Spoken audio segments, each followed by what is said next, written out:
Hey everyone, welcome to Affinity Workshop. This is the place where you can come to learn about Affinity Photo. My name is Dan, and I'm here to hopefully give you some clear, concise information. And I'd love to do that in short videos, maybe 15 minutes or less, on specific topics.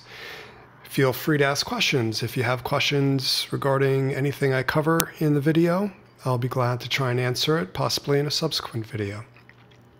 So, how did we all get here?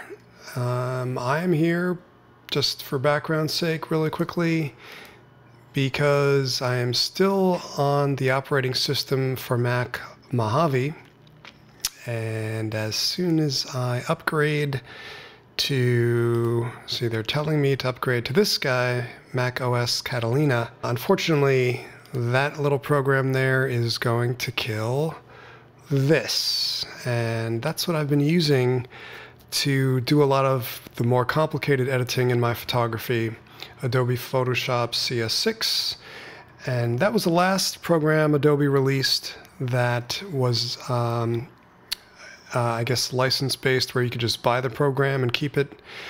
After this program, they all moved to subscriptions, so I prefer not to pay for something every month, if that's possible. And so I searched around because of the little dilemma I'm in, and I found this guy here, which is Affinity Photo. And today is November 1st, 2019. I guess if you order it now, you can still claim your free street art brushes. These brushes are cool. There's so many cool brushes in Affinity Photo. That's one of the things I really love about it. I used to jump through hoops before with CS6 at least. I had to get other programs and kind of go through a lot of steps to get some of the brush work that I really wanted. Anyway, so enter Affinity Photo. This program is also built on Apple's new graphics platform, which is called Metal. Apple turned away from OpenGL, which was the old graphics platform, and that is the graphics platform that CS6 was on, and as far as I know, Adobe Photoshop is still on it, and it's built on that platform. So there may be a lot of people migrating to Affinity Photo for that reason, because this seems like, certainly to me, the way forward.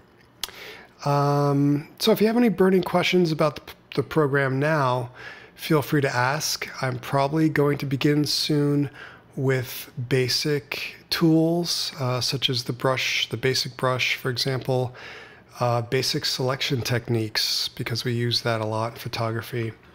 Actually, just so you're not staring at a blank screen, I'm going to open that. That's what I'm drinking right now. And I did not clean my counter. So there we go. All right, much nicer now. And so I'm going to learn so many tools to go over, so much to go over, and I'm going to try and go over it all. And it's very exciting because Affinity Photo is also on version 1.7, which means the thing basically is just getting started. And it's already, as far as I can see, doing everything that Photoshop does. Even when I go to this file menu, some of this stuff seems so easy where it used to be more complicated for some reason. If I want to stitch together a panorama, for example, I go here. There's a number of reasons why you want to create a new stack. That's there. HDR merging here, focus merging for macro, for example. That's just for openers. You can edit raw files. This program, what's called the develop persona. There is so much to do, and it's blazing fast. The effects are right in front of your face in this program. There's no guessing. And it's great for compositing and layer-based work.